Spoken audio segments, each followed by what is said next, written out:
Torah Box présente les contes de Rabbi Nachman, conte numéro 8, le Rav et le fils unique. C'est l'histoire d'un Rav qui n'avait pas d'enfant. Il eut ensuite un fils unique, qu'il éleva puis maria. Ce fils habitait à l'étage et passait son temps à étudier comme c'était l'usage chez les gens riches. Il étudiait et priait sans cesse.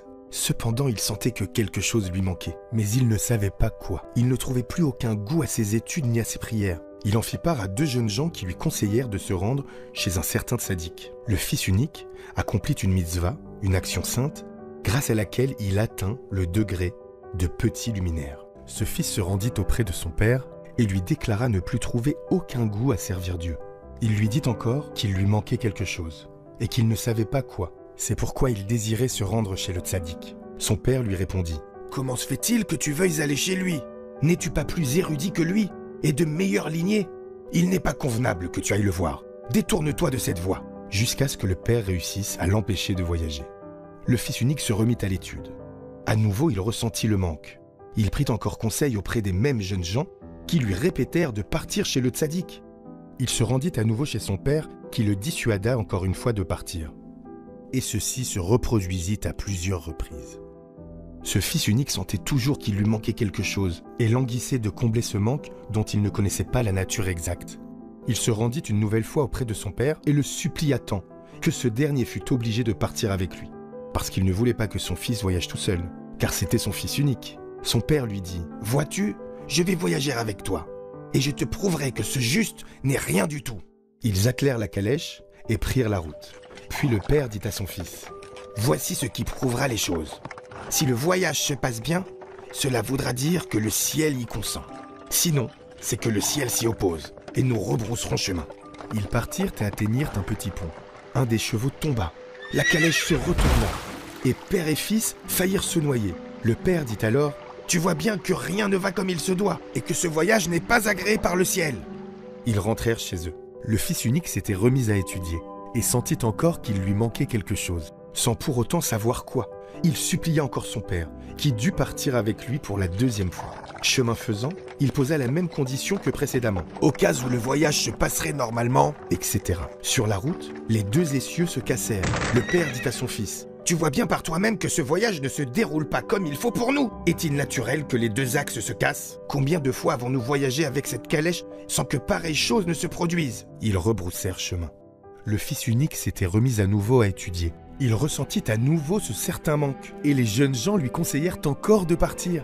Il se rendit à nouveau auprès de son père, et le supplia encore. Son père fut encore une fois obligé de l'accompagner. Cette fois, le fils unique demanda à son père de ne pas poser de conditions, car il était tout naturel qu'un cheval tombe à terre, ou que des essieux se cassent, à moins que quelque chose de vraiment inhabituel ne se produise. Ils partirent, et à la nuit tombée, arrivèrent à une auberge pour y passer la nuit. Là-bas, ils rencontrèrent un marchand. Ils commencèrent à discuter avec lui, comme c'est l'habitude chez les marchands, mais sans lui dévoiler leur destination, l'endroit où habitait le tzaddik. En effet, le Rav avait honte de dire qu'il se rendait chez ce tzaddik. Ils parlèrent de choses mondaines, jusqu'à ce qu'ils furent amenés à causer des tzaddikim et des endroits où on pouvait les rencontrer. Le marchand leur dit que des tzaddikim vivaient ici et là. Puis, le Rav et son fils en vinrent à parler du tzaddik chez qui ils se rendaient. Alors, le marchand leur répondit, l'air étonné : « Celui-là, c'est un homme sans valeur.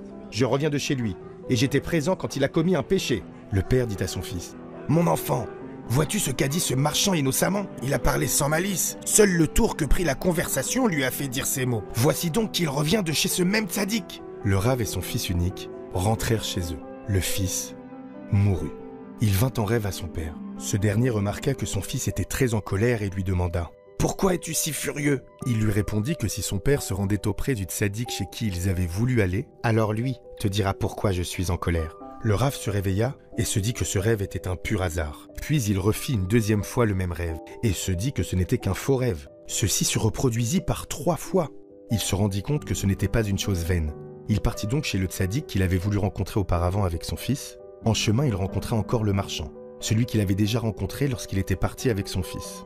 Le Rav reconnut le marchand et lui dit : « Tu es bien celui que j'ai vu à l'auberge ? » »« Bien sûr, tu m'as bien vu, » répondit l'autre. Puis il ouvrit grand la bouche et ajouta : « Si tu le veux, je peux t'avaler. » Le Rav répliqua : « Que veux-tu dire ?» L'autre lui répliqua : « Tu te rappelles avoir voyagé avec ton fils. La première fois, un cheval est tombé en traversant la passerelle. et tu as rebroussé chemin.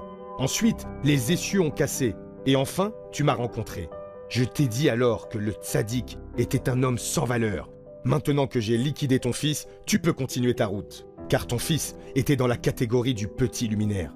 Et le tzaddik chez qui il voulait se rendre est dans la catégorie du grand luminaire. Si ceux-là s'étaient réunis, le Machiar serait venu. Maintenant que j'ai fait disparaître ton fils, tu peux y aller. Le marchand disparut soudainement au milieu de son discours et le Rav n'eut plus personne à qui parler. Le Rav se rendit chez le tzaddik et s'écria « Malheur, malheur, pour ce qui est perdu et qu'on ne peut plus retrouver !» Ce marchand était en fait le Samer même en personne, qui s'était déguisé en commerçant et les avait trompés. En rencontrant le Rav pour la deuxième fois, il s'était moqué de lui, car ce dernier l'avait écouté. En effet, telle est l'habitude du séducteur. D'abord il tente l'homme, et si celui-ci l'écoute, à Dieu ne plaise, il le provoque et se venge. Que Dieu béni soit-il nous en préserve et nous ramène vers la juste vérité. Amen.